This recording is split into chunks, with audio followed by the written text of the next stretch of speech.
Dr Ferrara. Je vais vous présenter une petite vidéo sur comment ça se passe dans l'espace mental, sur une petite scénette de rien du tout. Je suis spécialisée en hypnose et en thérapie cognitivo-comportementale et je vais vous proposer des choses pour comprendre un petit peu comment ça marche. Je vais poser mon téléphone sur une souche d'arbre et vous n'aurez pas le même visuel, mais ce sera plus confortable pour moi.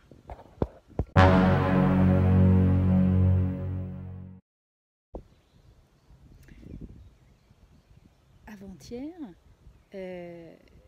ma fille cadette a demandé à manger des haricots verts avec un cordon bleu. Et j'ai profité de m'arrêter pour acheter des haricots verts, mais à l'endroit où j'ai acheté des haricots verts, il n'y avait pas de cordon bleu. Donc c'est Nicolas, mon conjoint, qui a acheté les cordons bleus. J'arrive le soir et je suis bien contente d'arriver à temps avant que le repas soit déjà prêt. Et je vois que sur la table, il y a les cordons bleus et une boîte d'haricots verts en conserve. Alors, toute contente, je sors vite mes haricots verts frais et je dis « Nico, j'ai acheté des haricots verts frais ». Et je monte prendre ma douche. C'est lui qui préparait le repas ce soir-là. Et quand je redescends avec les filles, que je les ai lavées, etc., quand on redescend, le repas est prêt. Et en fait, c'est les haricots verts en boîte qu'il a fait. Et là, je suis dégoûtée, déçue. Et j'ai de la rancœur. Je me dis, j'ai fait tout ça, je me suis dépêchée de passer, acheter des haricots verts, etc. Et en fait, il fait des haricots verts en boîte. Voilà. Voilà le scénario, voilà le pitch, voilà le scénario qu'on va explorer. Et je sais bien que certains vont se dire, mais il lui arrive rien de grave dans sa vie. Mais vous verrez qu'à chaque fois, je choisis des scénarios du quotidien. Ah, j'ai un petit fil dans les cheveux, dans la langue. Je choisis des petits scénarios du quotidien qui paraissent banals, mais c'est là qu'on comprend le mieux ce qui se passe dans notre espace mental. C'est pas quand il nous arrive un truc dramatique. Là, bien sûr, c'est normal que ce soit le tumulte dans notre espace mental. Ce qui est intéressant, c'est les petits événements du quotidien qui paraissent vraiment insignifiants et pourtant qui génèrent des émotions désagréables. Et là, donc, je me sens un peu agacée. Je me sens agacée qu'il ait fait ces haricots verts-là. Et je suis dégoûtée, c'est pas ces haricots verts-là dont j'ai envie. Donc, qu'est-ce qui se passe dans mon espace mental? Premièrement, il se passe que j'avais espéré, j'avais imaginé que lui ayant apporté à temps les haricots verts frais, c'était ceux-là qu'il allait faire. Et qu'à partir du moment où je lui avais dit « Nico, j'ai acheté des haricots verts frais », ça suffisait pour faire une demande explicite.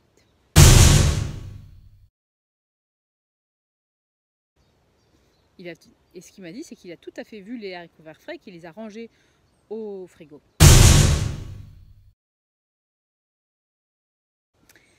Et donc là, moi, j'ai imaginé qu'il allait faire des haricots verts frais, que ça allait être délicieux, qu'ils allaient être croquants, qu'ils allaient être savoureux, frais, etc. Et bien sûr, je regarde le plat et ce sont des haricots verts tout ramollis, verts... ce verre un peu... comment je décrirais ce verre bouteille un peu des haricots verts? Non, c'est pas un verre bouteille, c'est un verre un peu pâle et bouteille des haricots verts en boîte. Et puis ils sont tout mous, j'ai l'impression qu'ils n'ont plus de cuit. Enfin bon, je plaisante bien sûr quand je parle du qui des aliments parce que c'est pas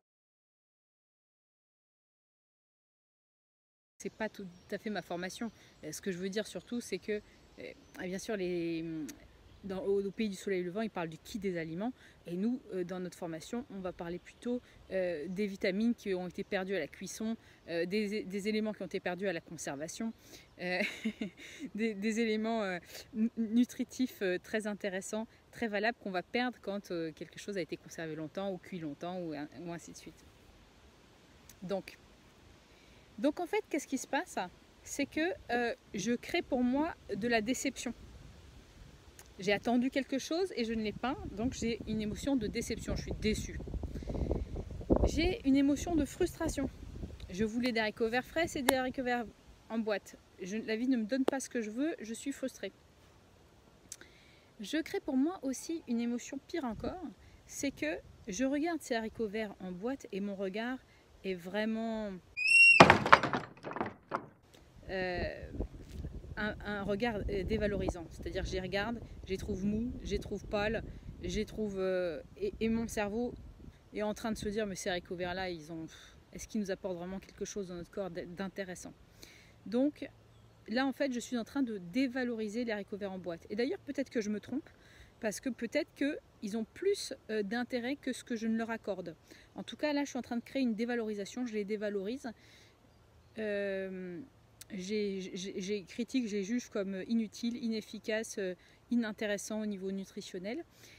Et donc cette critique que je fais là sur les haricots verts, elle génère en moi du mépris. C'est-à-dire l'émotion de mépris, c'est quand on trouve que quelque chose est nul. Hein. Si je trouve que quelqu'un est nul, ça génère une émotion de mépris. Bof. Le mépris, c'est à la fois l'indifférence et à la fois le dégoût. Bof. Ça m'indiffère et ça me dégoûte, ça me plaît pas, je méprise, ça n'a aucune valeur, etc. Bref. Et de manière générale, quand je crée du mépris, c'est pas les haricots verts qui en souffrent le plus.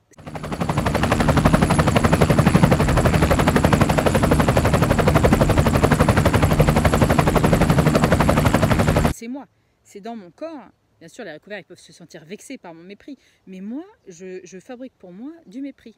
Et bien sûr, le mépris n'est pas véhiculé dans mon corps par les mêmes neurohormones, par les mêmes neurotransmetteurs, par les mêmes neuropeptides que la joie, l'appréciation, la satisfaction et la gratitude. Donc là, en fait, je suis en train de fabriquer dans mon corps je suis en train d'alourdir tout ça. Et d'ailleurs, je sens à l'intérieur, je sens que je sens dans mon corps que c'est un peu, ça chauffe là, je sens que mes commissures elles tirent vers le bas. Hein, je sens que voilà, je suis en train d'exprimer quelque chose qui m'est défavorable. Et bien sûr qui est défavorable aux autres. Pour Nicolas qui a préparé le repas, c'est pas du tout sympa. Voilà, donc j'ai créé pour moi, sur ce petit scénario de quelques secondes, j'ai créé de la frustration, de la déception, du mépris. Mais plus, j'ai même créé autre chose, j'ai créé de la rancune, j'ai créé de la rancœur, parce que j'en veux à quelqu'un, j'en veux à Nicolas d'avoir choisi de faire les haricots en boîte plutôt que de faire les haricots frais que j'avais achetés. Donc quand j'en veux à quelqu'un, quand j'aurais voulu qu'il se comporte d'une façon et qu'il se comporte autrement, ça génère une émotion de rancune. Je lui en veux. C'est de la rancune. Donc je me fabrique en plus de la rancune. La rancune qui est bien sûr désagréable à vivre pour Nicolas. Il se sent désapprouvé, il sent ma rancune, c'est pas agréable. En plus, il a fait le repas, il s'attendait à ce que j'apprécie son repas et que j'ai de la gratitude pour le fait qu'il ait préparé le repas. Et au lieu de recevoir mon appréciation et ma gratitude, eh ben, il reçoit ma rancune, mon insatisfaction, ma moue dégoûtée. Enfin, franchement, c'est vraiment, ça donne pas envie de préparer un nouveau repas. Ça donne envie de me dire la prochaine fois, bah écoute, débrouille-toi avec tes haricots verts frais, parce que moi, voilà. Donc en fait, voilà ce que je crée sur cette situation. Vous voyez que sur une situation de 3 fois rien, je crée des émotions qui sont assez négatives et assez lourdes et assez désagréables à vivre et qui génèrent dans mon système émotionnel et dans mon comportement quelque chose de lourd et de pas très bienfaisant. Ni pour moi, ni pour ceux qui m'entourent.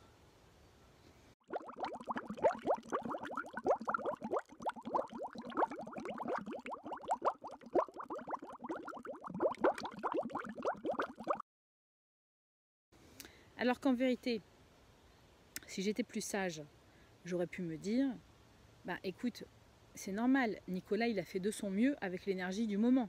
C'est-à-dire qu'à ce moment-là, où il en était de sa journée, il n'avait pas l'énergie de s'occuper des haricots verts frais. Parce que les haricots verts frais, ça demande d'être ébouté, ça demande d'être rincé, ça demande d'être blanchi un petit peu ou bouilli un tout petit peu, ça demande ensuite d'être revenu.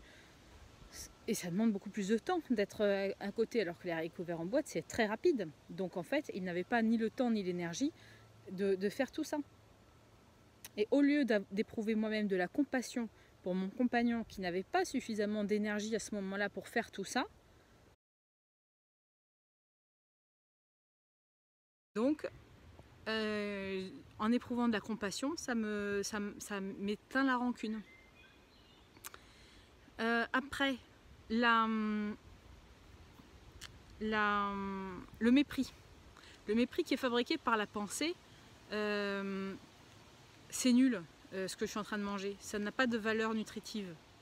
Et ben, je me suis restructurée au niveau cognitif avec mes pensées en disant tu n'en sais rien, parce que tu ne sais pas exactement les qualités qui restent dans une conserve. Si ça se trouve, c'est encore plein de bonnes choses. Voilà, donc là je me suis restructurée au niveau du mépris, en redonnant de la valeur, en revalorisant les haricots verts en boîte. Comment j'ai restructuré la frustration de ne pas avoir ce que je voulais? Avec de la gratitude. Pense à ceux qui sucent des cailloux.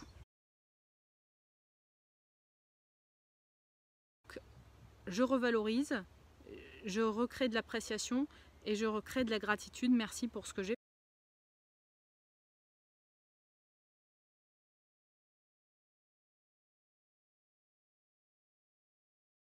Et ben non seulement il n'avait pas l'énergie, il a fait ce qu'il avait pu avec l'énergie qu'il avait, mais en plus il a quelqu'un qui le juge sévèrement de ne pas avoir investi l'énergie que j'aurais voulu qu'il investisse. Bref, voilà un petit scénario de rien du tout pour montrer un petit peu comment ça se passe dans notre espace mental et comment on peut être générateur de mal-être sur des bêtises. Ciao ciao.